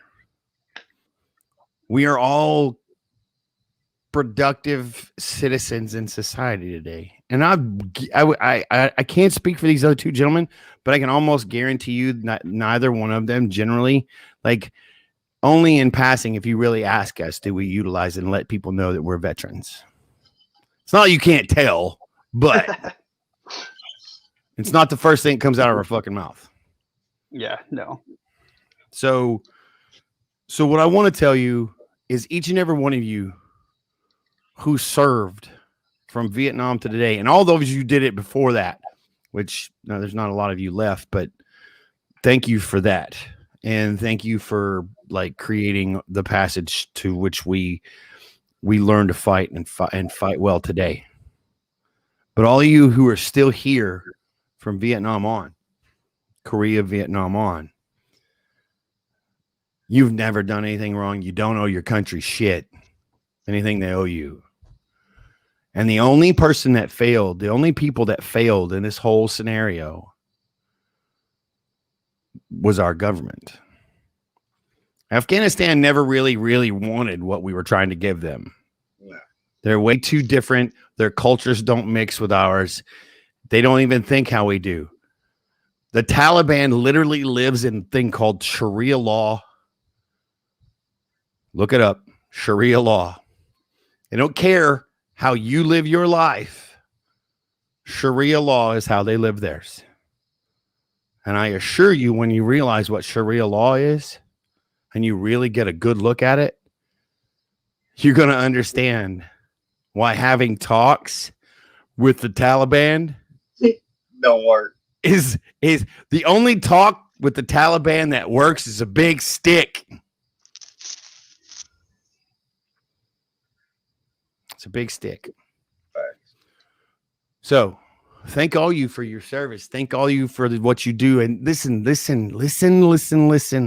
Linda, honey, look it. Get the fuck out of the bottle. Go for a fucking walk. Think about your brothers and your sisters that you miss, and think about what they'd want you to be doing right now. Stop feeling sorry for yourself and stop blaming yourself for shit that you can't control. I ain't but one person had control of all of this, and that shitbag sits in an office. Looks like a big oval. Don't blame yourself. Go out and live your life, because that's what your brothers and sisters want you to do. They want you to enjoy your life. They want you to enjoy your life, and they want you to live it to the fullest. With that being said, know that I love you all. And I want to hear the final thoughts of you two brilliant mother effers in this room. So, Okay, guest first, Go for it. Jared. So, what you just said kind of made me think a little bit. And Shocker. the thought process that came through my mind was, I'm thankful for the deployments I went on and the time I spent in those countries for one reason. And this huge reason is because of what I saw and what I experienced changed me and made me a different person in terms of, what I expect of my fellow man and how I treat my fellow man. I pretty much give everybody the benefit of the doubt until they prove to me otherwise. And that's a good thing and a bad thing. But at the same time, I didn't have that type of compassion before I went over there. I didn't experience how little, you can give a kid a pencil over there and they're ecstatic, much less a bag of marshmallows. Or a soccer ball. Or a soccer ball. Something so simple. Running water wasn't the norm. Toilets weren't the norm. People in the U.S. have no comprehension about this different type of culture. We think that people in freaking Chicago are down and out. They've never really seen down and out, have they? No. And that's the education. It's important. Learn from your history. We've mentioned Genghis Khan, Alexander the Great, Russia, us. I lived in the Khyber Pass for about a year. And that's where Genghis Khan came through. Alexander the Great came through. It's cyclical. So this is just history. We had to give it our shot to try to take care of things over there. But it changed us for good because we can see how things could be. And I see us as being the educators of, who's to come, because the schools aren't doing it. So educate your kids, educate your friends, let them know what's truly happening. Because while we're trying to do all this inclusion and everything, all these other countries are training their kids to be warriors. Facts. Chris? I think you guys, touched on basically, everything, and just all this. I think the biggest thing, and something that I had to get over, that a lot of people face, is the stigma of saying I need help or I'm not okay. Is by saying those words and getting the help is 900% harder than any of the other stuff. And if you're willing and able to accept the help and to admit that, you're not this machine, because ultimately, if you came back from those places and you weren't a little off, you belong in prison because you're a psychopath. So, don't talk about me like that. That's not. but yeah, ask for help. Don't become a number. Don't fall under that 22. It's been going on long enough. It needs to stop. So, yeah, reach out, call somebody. Anything that's not the answer, and it takes a stronger person to get help and ask for help than someone to hide in the bottle or in a pill bottle. Like I did plenty of the drinking. I can promise you that. And it takes a lot bigger man to like put his pride aside, get help, because the other side of it, like if I was me in 05, I damn sure wouldn't be here writing a book or talking to you guys on TV or this web stuff. I guarantee you that. Like where I'd be, who knows? But if and this will sound kind of funny, but if I can do it, anyone can do it. So make sure you reach out to somebody, get the help if you need it, and you'll be happier you did. You're awesome, man. So I'm going to tell you this, and because he was like this web stuff, and so I'm just going to say this because like Chris is smarter than he looks, but not smarter than he sounds. So then, and I'm going to say that with all the love in my heart. So Chris is like one of the so Chris can probably do trigonometry with his eyes closed and not using a pencil, pen, and or calculator. While on a roller coaster with a cactus and a watermelon in both hands. So, but he when he's like this web stuff, and I was just like he could do trigonometry, but he can't spell internet.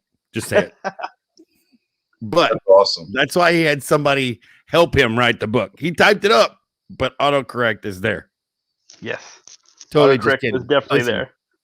Listen, I'm just gonna say this. I'm glad. Thank you for coming on today, Chris. Yeah, it's been a pleasure. Thank you for having me, man.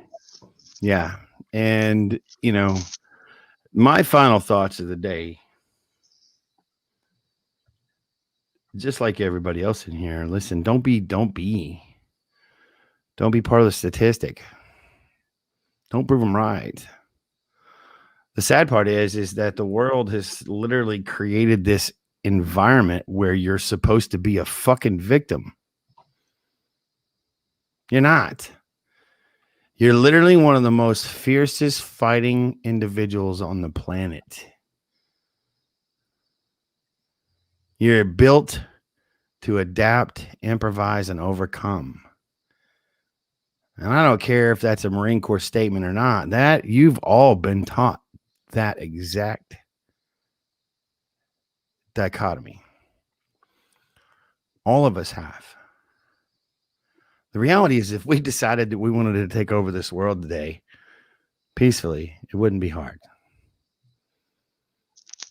Get out of your head. Stop letting everybody tell you that you're crazy, that you're mean, you're stupid, you're nuts, you're medicated, you're doped up. Pull yourself back together. Because to be honest with you, we need you on your horse so we can take our own country back. We need to worry about Afghanistan. Yeah, do we need to get our citizens back? Absolutely, because that joker in that office somewhere in that freaking state, not state, like he screwed up big time, and we left 15,000 of our own citizens in a country that they didn't need to be in, with a bunch of people who could give a shit less about making deals with anybody. I hope everybody remembers this when it comes time for the vote. They better. They have some of these people have short-term memory problems. We'll remind them. Yeah, we will hear. Yep. That being said, pull yourself together. Pull yourself out of a bottle. I can't say it. I drank my ass off for a long time. I did. I've been sober for 10 months now. Almost 10 and a quarter now today. 10 and a quarter months. That's awesome. I haven't had any, like, the biggest thing I've ever had was Flexeril and methylcarbamol, and those are muscle relaxers because I'm getting old. I'm 47. My back don't like me no more. That's what you get for carrying your house plus other Marines the size of you guys on my back. So it is what it is. But sobriety, I'm telling you, man, that, like, you don't need to be sober, but you also don't need to live in the bottle of a bottle of tequila like the worm, man. It doesn't do you any good. Do the work, figure it out. Realize that you are literally one of the toughest fucking things on the planet, and apply it in a positive way. Do the work. Talk to a doctor, like talk to a professional, talk to people like Christina, his wife, talk to people like Jamie, her boss, who literally really care about you and just want to help you. Weirdly enough, they're both married to creepy people like Chris and Jamie's husband, freaking Army Ranger officer. Nobody cares for those guys. But just kidding. Totally kidding. Just kidding. Pretty sure they're watching this right now. Just kidding. I can't wait to meet him. But he's still an Army officer. Nobody likes him. But pull yourself together. Realize that you are part of the best part of this country. Buff may or may not have forgotten 14 years of his life due to what was going on. And I can't believe I'm sitting here looking at that son's a bitch name on the computer screen, but I'm glad you're here. I'm sorry you're late because we're getting ready to leave. That being said, I'm going to play a couple tunes. We're going to get out of here. Thank you guys for coming on. Jade, thanks for being here as usual. Chris, thank you for coming back on. We'll have you back on anytime you want to come back on here, brother. As soon as, like, literally what's going to happen is the day, like probably the week, maybe the week or 2 weeks before, when you find out, let me know. We'll see about get you back on here, and we'll actually put all the information for where they can find the book, what the I can't remember the damn number, the IBM number is, and all that stuff, so they can find it. And then, man, we'll get you set up. We'll get you set up for win, man. Perfect. Right? Perfect. Ladies and gentlemen, thank you again for joining us here at TTR Rev Nation, and God bless you, man. Check out VSR. We've got a bunch of great shows. Thank you for being here, Jamie. Thank you for checking in and hanging out with us. God bless you guys. God bless America. And if you can't say that, you can get the fuck out. Peace.